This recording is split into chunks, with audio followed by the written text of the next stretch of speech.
Do you need a GS1 barcode to sell on Amazon? What are the Amazon GS1 barcode requirements? And can't you simply use a discount barcode from a third-party site? Aren't those from GS1? I've seen several sellers ask these very questions time and time again, and by the end of this video, you'll know the answer to all of them.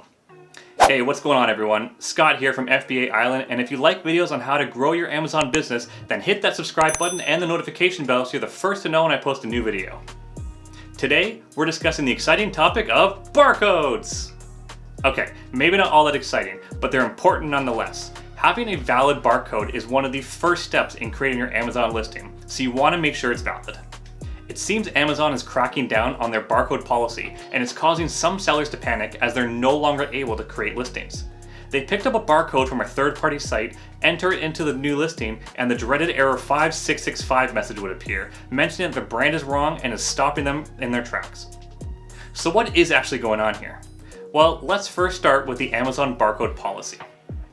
Amazon's policy states, if you are the manufacturer or the brand owner and want to print barcodes directly onto your product packaging, apply for a GS1 standard UPC barcode. As private label sellers, we are the brand owners and the manufacturers, so this policy applies directly to us. So what is GS1 exactly? Simply put, GS1 is the official global record of barcodes, ensuring that every product on the market has a unique identifier distinguishing it from every other product. Say you pick up a box of cereal and look at the barcode. That barcode will be unique to that brand and type of cereal in that box size. No other product in the world will have it, or at least none should have it. Having a unique barcode is important to Amazon because they want to ensure that only a single listing exists for a particular product. Having two different listings for Matt's Pizza Cutter is redundant and confusing to shoppers. This is why Amazon has always wanted their sellers to have GS1 certified barcodes for their products. Now you must be asking yourself, if Amazon only allows GS1 barcodes, how come I've seen so many people online using third-party barcodes? They're so much cheaper. Well, it's true. In the past, you've been able to use barcodes you'd get from Speedy Barcodes or Nationwide Barcodes and create a listing with them. Have you used one of these sites or a similar site to get a barcode for your Amazon listing? Leave me a comment down below and let me know about it. I'm interested to hear about your stories. When buying barcodes from these third-party sites, you can usually get a bundle of barcodes for a much cheaper cost than the barcodes from GS1, and this has made them so appealing. These third-party sites even state that their barcodes originally come from GS1, so everything should be great, right? Not so fast. When a barcode is assigned to someone from GS1, the seller must provide the brand name of the product along with a product description. Over the past year or so, Amazon has begun checking this database when new listings are created. When you start a new listing, you must enter your brand name.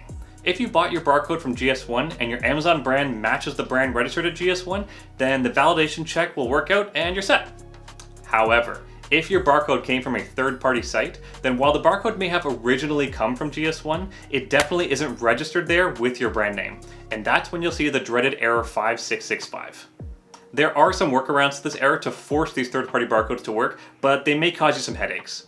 Firstly, you'll need to create a listing with a phony brand name to trick the system into allowing the listing to be created. Then you need to try and go back and edit the brand name right after. However, I've heard reports lately that some sellers have been unable to update the brand name themselves. When they reach out to seller support, they were advised to delete their listing and to recreate it with a GS1 barcode. This isn't so bad if you just created a fresh listing, but if you've already spent a lot of time and money improving your listing's ranking, then deleting your listing will undo all of that work, starting you back at square one. Now this is just my speculation, but if Amazon is cracking down on this policy, it's possible they could start flagging existing listings whose barcode brands don't match the GS1 database, and you definitely don't want to land yourself in that situation. So by now, the obvious solution is to only use a barcode you buy from GS1. But I've heard that GS1 barcodes are really expensive. Honestly, I used to think this too. When you look at the GS1 website, you could get 10 barcodes for $250, and then there's a $50 annual fee to maintain the license. If you only need one barcode, then spending $300 on your first year for it seems excessive. Now this part isn't talked about much, but GS1 has an option for smaller sellers who only need a single barcode. You can buy just one barcode from GS1 USA for $30, and there is no annual fee. This is a little more expensive than the third-party sites, but that extra cost far outweighs the potential problems you'll be avoiding. Since GS1 barcodes are universal, you can buy them from any country you wish, so you may want to check out different countries to see which has the best deal for you. Just keep in mind that if you need any support, you need to contact the GS1 office from that country, so be sure you have a common language. If you plan on setting up dummy listings to do some testing, then I would absolutely suggest using third-party barcodes for that, since you'll be deleting the listing anyway. At the end of the day, since it'll only run you $30 to get a certified GS1 barcode, it's worth it to fork out the extra few dollars to make sure your listing is following the guidelines. Remember that you're building a business, and oftentimes you get what you pay for. Cutting costs is great, but don't cut corners when you don't have to. As always, if you have any questions, please leave them in the comments below. If you've enjoyed this video, be sure to subscribe because I've got some great videos in the pipeline and you won't want to miss them. If you'd like to pick up either of my free checklists, the links are in the description below. Thanks so much for watching, and I'll see you next time.